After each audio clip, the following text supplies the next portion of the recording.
நம் நாடு இனி பொன்னாடு, தளபதி ஆட்சியை கொண்டாடு. பண்பாடு தமிழ் பண்பாடு, திராவிட மாடல் புகழ்பாடு.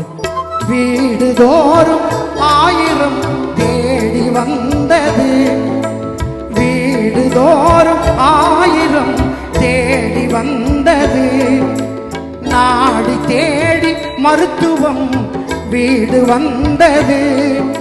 தமிழ்நாட்டின் நலன்களையும் எதிர்காலத்தையும் யாருக்காகவும் எதற்காகவும் விட்டுத்தர மாட்டோம். தமிழ்நாட்டின் உரிமைகளுக்காக ஒன்றுபட்டு போராடுவோம். தமிழ்நாடு போராடும், தமிழ்நாடு வெல்லும்.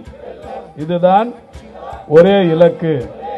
மக்களுக்காக முதலமைச்சருடைய மருந்தகத்திலே வழியாக இன்று 200 மருந்துகளுக்கு மேல் வழங்கப்படுகிறது என்றால் இதைவிட சிறப்பான ஒரு திட்டம் வேறு எதுவும் இருக்க முடியாது. ஒவ்வொரு மாதமும் வரக்கூடிய வருமானத்திலே மருந்துக்கே செலவு செய்து கொண்டிருக்கிறோம் என்று சொன்ன அந்த நிலையை மாற்றி இருக்கக்கூடிய நம்முடைய திட்டம் தான் இந்த முதலமைச்சருடைய மருந்தகம் என்ற மிகச்சிறப்பான ஒரு திட்டம். ஆட்சி பொறுப்பேற்ற போது முதலமைச்சர் சொன்னார் அல்லவா, எனக்கு வாக்களித்த மக்களுக்கும் வாக்களிக்காத மக்களுக்கும் சேர்த்து நான் முதலமைச்சராக செயல்படுவேன். ஏன் எங்களுக்கு வாக்களிக்கவில்லை என்று அவர்கள் நினைக்கக்கூடிய அளவுக்கு நான் முதலமைச்சராக செயல்படுவேன் என்று.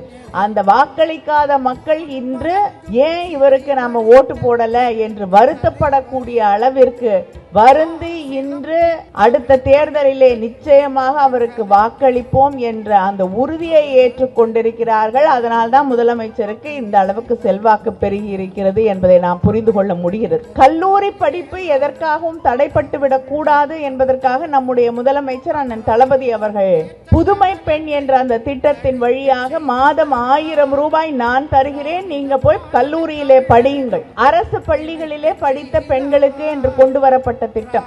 பிறகு அது அரசு உதவி பெறக்கூடிய பள்ளிகளிலே படிக்கக்கூடிய பிள்ளைகளுக்கும் என்று இன்று விரிவாக்கப்பட்டிருக்கிறது. தமிழ் புதல்வல் என்று மாதம் 1000 ரூபாய் உயர்கல்விக்கு செல்லக்கூடிய மாணவர்களுக்கும் வழங்கப்படுகிறது. இளம் பெண்கள் இளைஞர்களுடைய கனவுகளை எல்லாம் நிஜமாக்கி கொண்டிருக்கக்கூடிய ஆட்சி நம்முடைய முதலமைச்சர் அண்ணன் தளபதி அவர்களுடைய ஆட்சி. தலைவர் கலைஞர் அவர்களுடைய ஆட்சி காலத்தில் சின்ன சின்ன கிராமங்கள்ல சின்ன சின்ன ஊர்ல எல்லாம் கல்லூரிகளை துவங்கியது தலைவர் கலைஞர் அவருடைய ஆட்சியிலே தான். அதனால்தான் இன்று உயர்கல்வியிலே நாம் இந்த அளவுக்கு உயர்ந்திருக்கிறோம் என்றால் அது தலைவர் கலைஞர் அவர்கள் கொண்டு வந்த திட்டம். இன்று இந்த நாட்டிற்கே முன்னுதாரணமாக நம்முடைய முதலமைச்சர் அவர்கள் காலை